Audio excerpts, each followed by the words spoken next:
Ito. Manonood tayo. Manonood tayo, guys. Manonood tayo.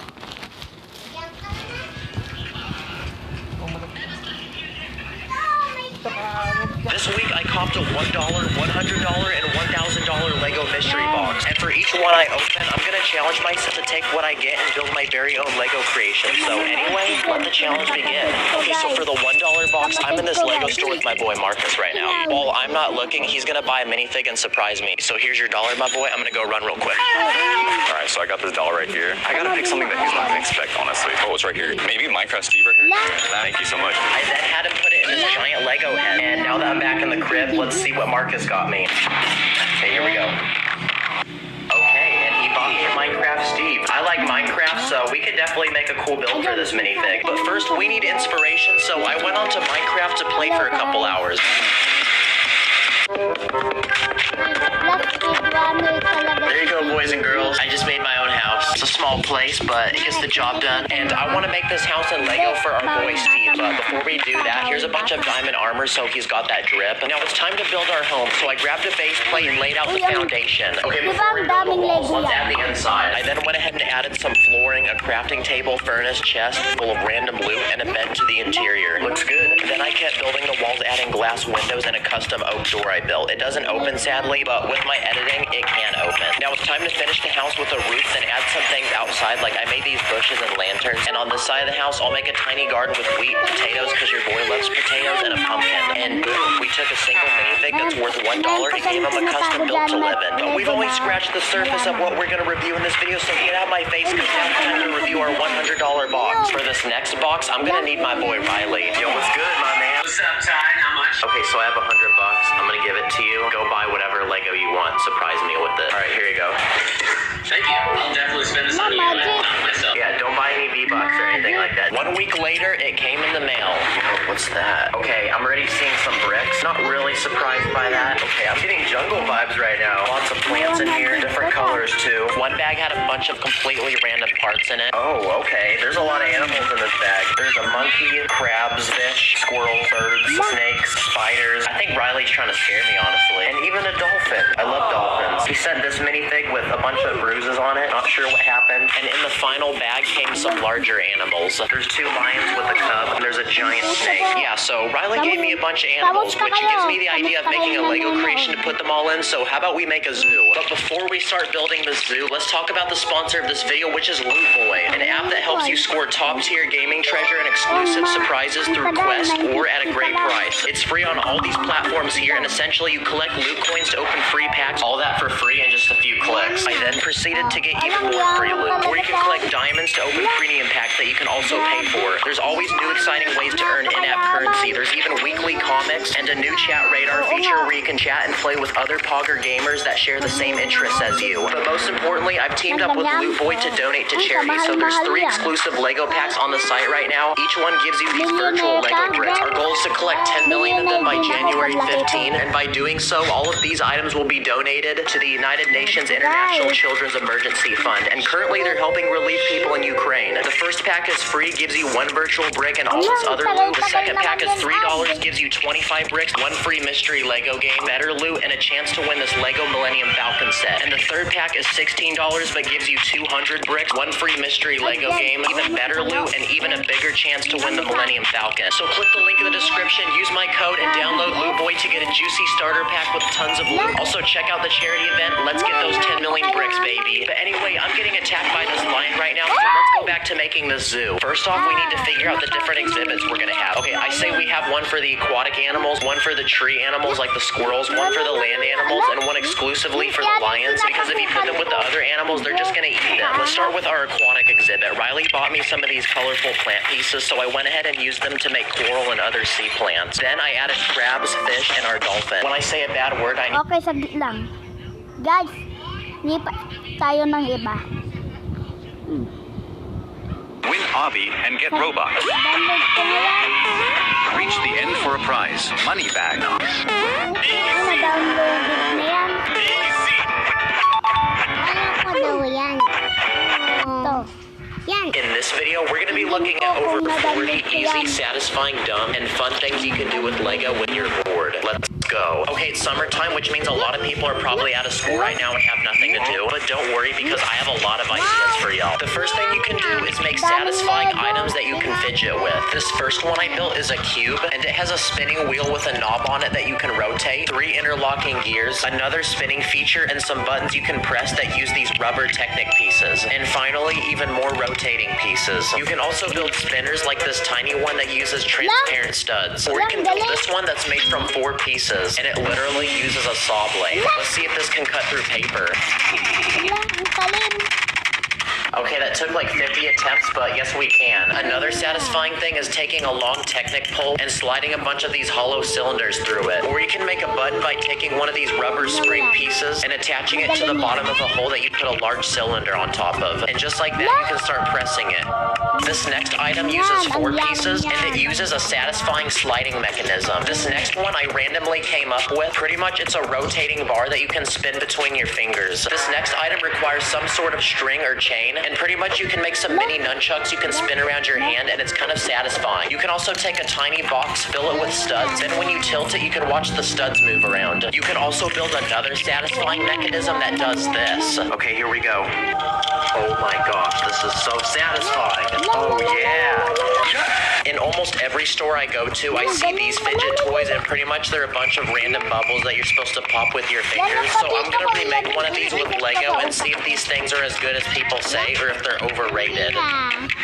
Oh wow, that's kind of nice. I can see why people like these, honestly. Another popular item I see are these pin art boards, and pretty much you can put any object underneath them, and the pins will form into the shape of the object. So I'm gonna make one in Lego. For the boards, I'm gonna use these Technic bricks, and inside each hole, I'm gonna put one of these pins. Okay, here we go. Wow, look at how perfectly flush that is. Oh my gosh, oh this is so nice. I could do this for hours. And finally, I built one more mechanism using these long Technic pieces, and let's see what it does. Okay, here we go. Oh! Wow, I love science. Another thing you can do when you're bored is mess around with your Lego sets. The first thing you can do is upgrade them. Here's a $5 Lego Minecraft set that's made from 45 pieces. I'm gonna reach my inner master builder because I'm gonna improve this set by making it look more like a cave, and I'm even gonna add a few features like a waterfall. And also the diamond block still explodes. Another thing you could do. Saglit lang, manood na lang tayo ng nakakatuwa. Oh, yung. Yan na yung kinakatuwa mo.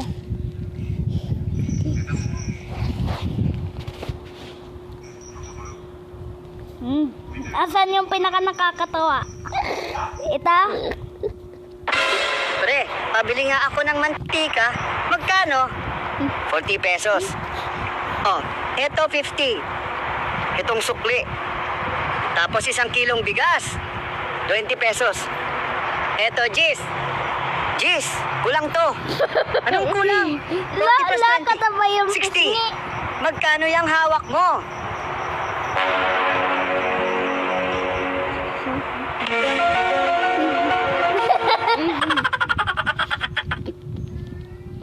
We are so excited about this next phase of your career.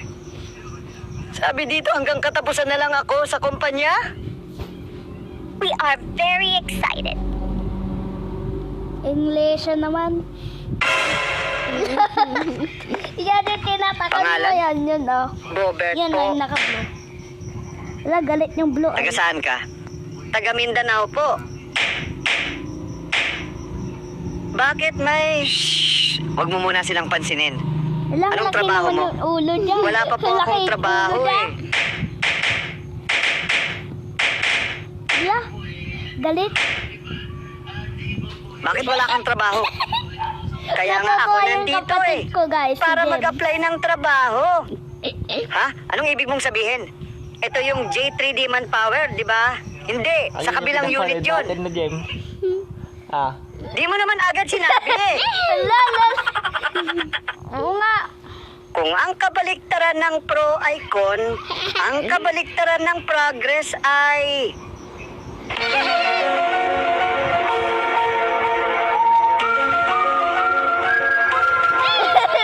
Yan natutuwa si Jem.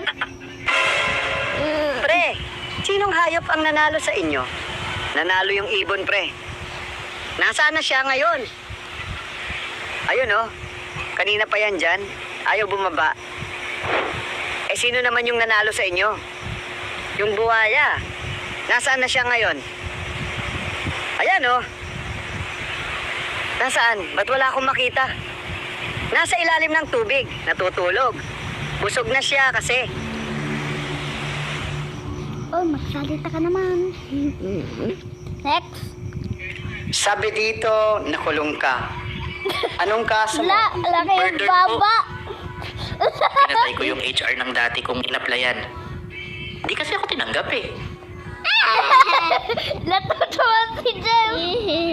Tanggap ka na. Sabi dito, mabilis ka raw sa math. Tama po kayo. Mabilis ako sa math. Sige nga, 31 times 17. 47. Ang layo naman ng sagot mo.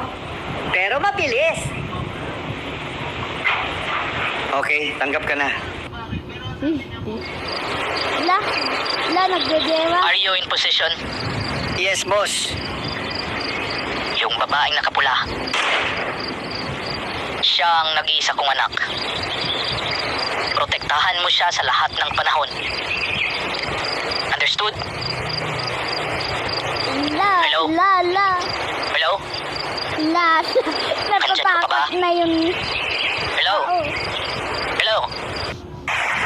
Paano pinaparentahan po ba yung bangka? Alin dyan? Yung dilaw o yung puti? Yung dilaw? Oo. Yung puti? Oo. Magkano po? Yung dilaw o yung puti? Yung dilaw? 600. Kanina pa lang nagtatanong. 600. Ilan po ang kakasya?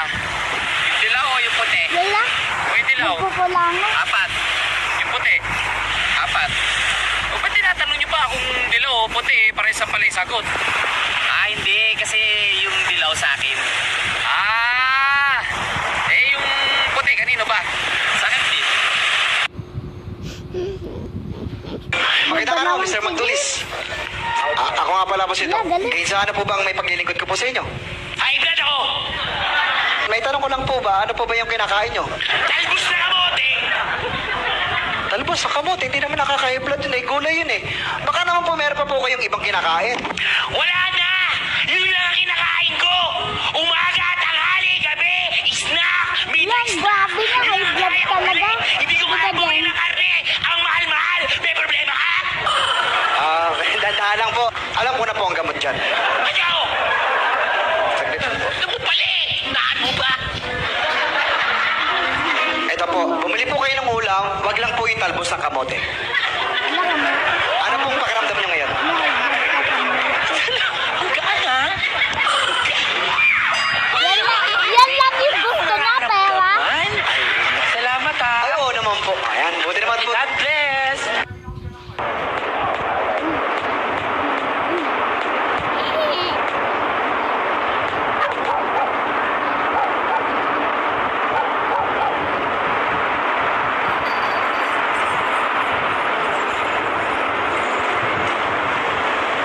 Grabe naman. Grabe naman yung mata niya.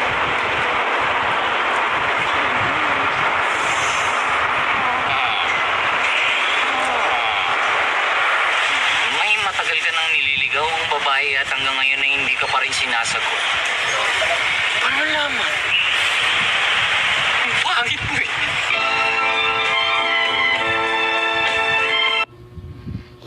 Hello? Okay, bye-bye guys. Uwi ka na. Uwi na.